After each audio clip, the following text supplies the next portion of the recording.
Rutina bratov Denisa in Darja Benčiča je v jesenskem času že desetletja zelo podobna. Vsakodnevno prečesavata gozdove slovenske Istre, lov na tartufe je namreč zgolj za vztrajne in potrpežljive. Našli smo en lep bel tartuf.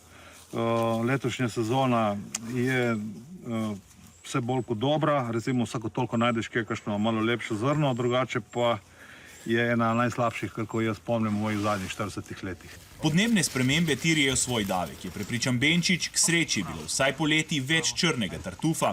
Ta sicer ne dosega tako visoke cene, poleg tega je odvisno, kaj posamezni lovec najde. Cene črnih tartufov se gibljajo okrog 400 evrov za kilogram, pri belem so še precej višje, od 3500 pa tudi do 5000 evrov za kilogram najlepših primerkov. Da boste kaj od tega dobili na krožnik v slovenskih restauracijah, ni ravno veliko možnosti. Veliko tartufov, sploh belih, gre namreč v tujino. Beli tartufi so na voljo le v restauracijah višjega cenovnega razreda, je pa veliko več ponudbe s črnim tartufom, ki zanimivo ne raste le v Istri, pač pa tudi na Dolenjskem in Štajerskem, celo ponekod na Gorenjskem. Sicer pa naj bi tartufi imeli še eno zanimivo lastnost, že stoletja veljajo za afrodiziak.